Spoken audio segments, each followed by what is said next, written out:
And what does evolution tell us about that competitive sort of dating game? What does it tell us if I'm trying to be attractive as a man? What do I need to be demonstrating in order to attract the opposite sex as a human? Yeah, so what you want are what we call honest signals of quality. And the thing is that we've all evolved to look through fake signals. And so lots of animals will pretend to be things that they aren't. They puff up their chest or raise up their shackles or do something to look big and intimidating. We have human ways of doing that too. But in humans, bizarrely, well, in all animals actually, one of the clearest honest signals for men to demonstrate for women is risk-taking. Now that seems bizarre. Why would taking a risk attract females? Well, it attracts females because there's two outcomes when you take a risk. You either succeed, showing just how skilled you are at whatever the domain is, or you fail and either turn into a road rash, and therefore you've removed yourself from the gene pool, or you bounce right back up because you're such a robust organism. In either case, you're demonstrating that's an honest signal of quality. When we follow the data over time, we see that high testosterone men are more likely to pair up. They take these risks.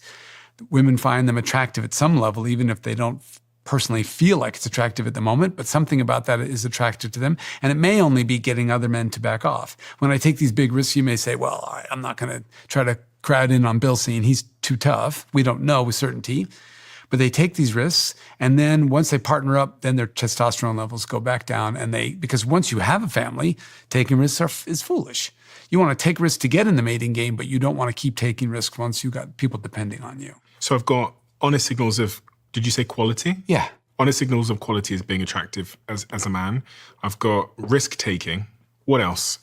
Things like physical size is an honest signal of quality. Things like wealth. If you earned all that money, there's inherited wealth. We live in this kind of funny world, but it still gives you all the advantages of wealth if you earned it yourself. There's ambition, things like that. People look for ambition because if you are out there working hard all the time, it's an honest signal that you're going to probably continue to do that, provide for somebody, et cetera. I often think about personality, and why is humor a attractive quality in men? That's a great example. Humor is an honest signal of quality. Now, it's funny because you could think, well, you could just be funny by memorizing jokes. But if you think of your friends who are funny, you don't sit down and go, hey, did I tell you the one about Pat and Mike? That's not how people are funny, unless they're paid to do that up on stage. People are funny by making connections that you hadn't thought of, by twisting the world 90 degrees and linking things together. And that takes an agile mind. And, there's more genetic expression in our brain than anywhere else in our body, so it's a sign of good genes. And also, we're a cognitive species. Being smart is super important for men and women. That's how you succeed. But as humans, we also care an enormous amount about kindness. And if that person who has nothing else going for them is kind, that person's going to do well in life. Because kindness ends up trumping everything just because there's a host of reasons for that, but one of which is that if you're a kind person, you're a great partner to me, even if you've got almost no other good qualities. You need some minimal levels of competence.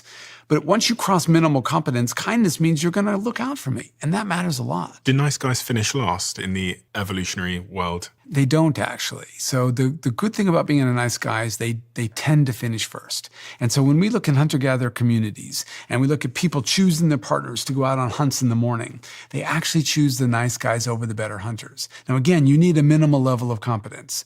Now, they pay a big price to finish first because lots of people take advantage of them.